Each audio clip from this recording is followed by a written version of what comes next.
Los Miserables. Tomo 1. Fantine. Libro tercero. En el año 1817. Capítulo 1. El año 1817. 1817 es el año que Luis XVIII, con cierto aplomo real, que no estaba exento de orgullo, calificó como el 22º de su reinado.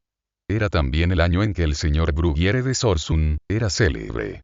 Todas las peluquerías, esperando los polvos y el retorno del ave real, estaban pintadas de azul y flordelizadas.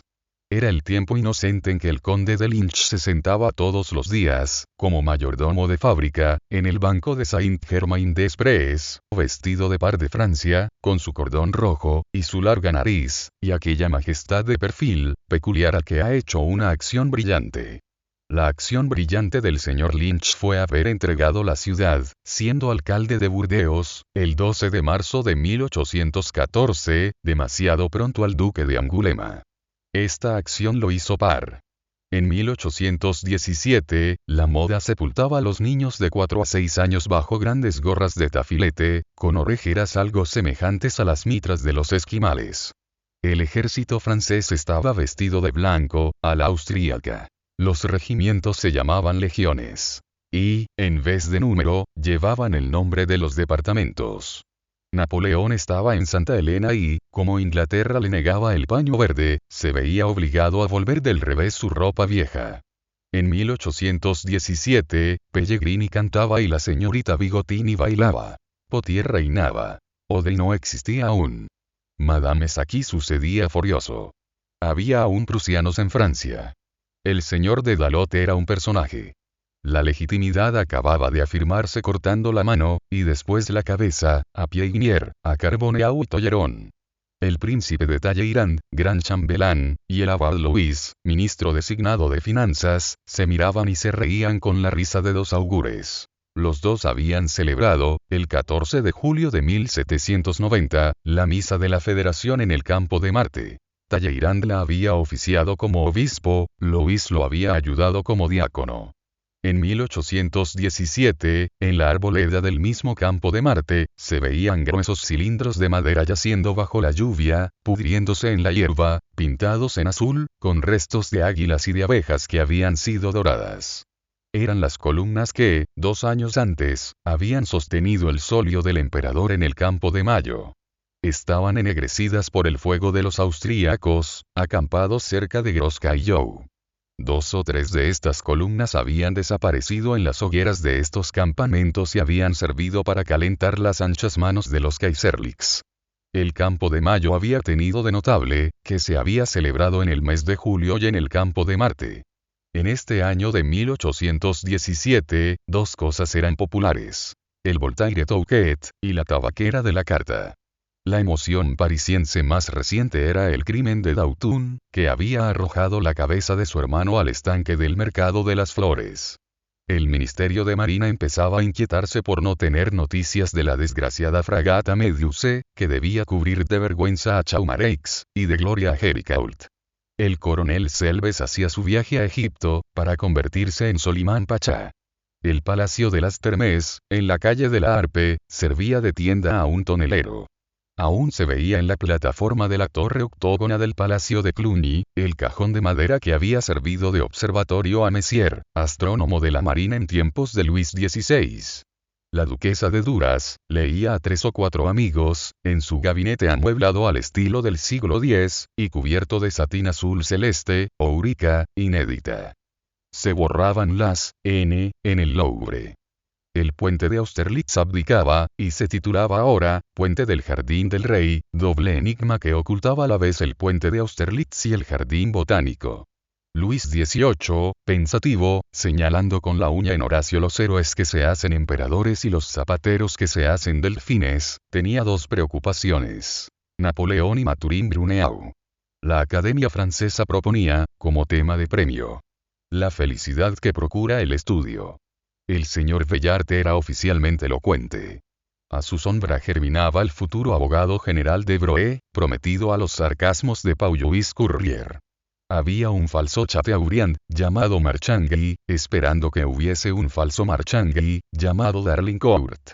Claire d'Albe y Malekatl eran obras maestras. Y Madame Cotin era considerada como el primer escritor de la época. El instituto dejaba borrar de su lista al académico Napoleón Bonaparte. Una orden real erigía a Angulema en escuela de marina, pues siendo el duque de Angulema gran almirante, era evidente que la ciudad de Angulema tenía, de derecho, todas las cualidades de un puerto de mar, sin lo cual el principio monárquico hubiera empezado a desquiciarse. En el Consejo de Ministros se debatía si se debían tolerar las viñetas, representando juegos gimnásticos, que adornaban los carteles de Franconi y que agolpaban a los pilluelos en las calles. El señor Paer, autor de la Agnese, buen hombre de cara cuadrada con una verruga en la mejilla, dirigía los pequeños conciertos íntimos de la marquesa de Sassenaye, en la calle de la Ville Bebeke. Todas las jovencitas cantaban l'ermite de Saint-Abelle, letra de Edmond Geraud, Lenain Jaime, se transformaba en Emir.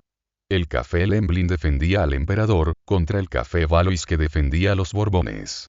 Acababan de casar al duque de Berry con una princesa de Sicilia. Y Louvel le seguía ya los pasos. Hacía un año que había muerto Madame de Staël.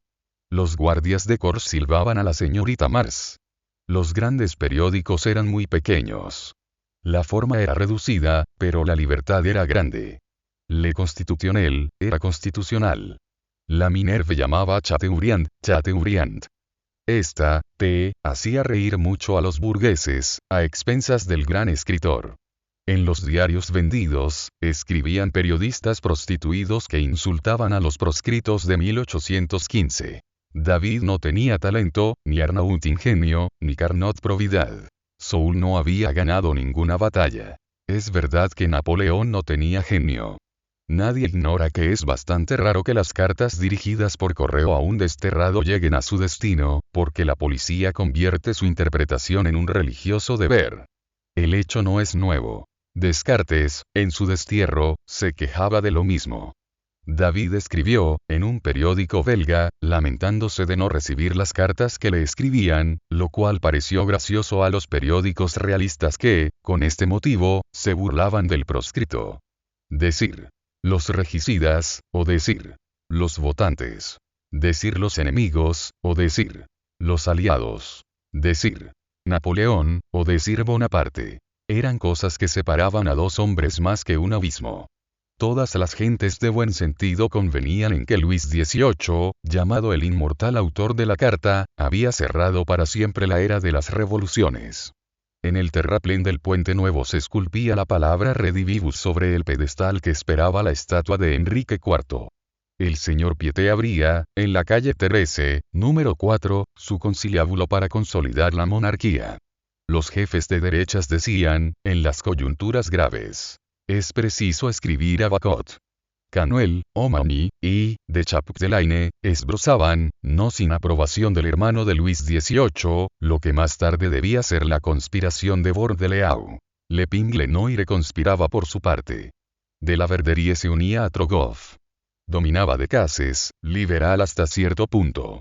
Chateaubriand, en pie todas las mañanas ante su ventana del número 27 de la calle Saint-Dominique, con pantalones con pies y zapatillas, sus cabellos grises tocados con madrás, los ojos fijos en un espejo, y un estuche completo de cirujano dentista abierto frente a sí, se limpiaba los dientes, que eran encantadores, dictando al mismo tiempo variantes de la monarquía, según la carta, al señor Pilorge su secretario.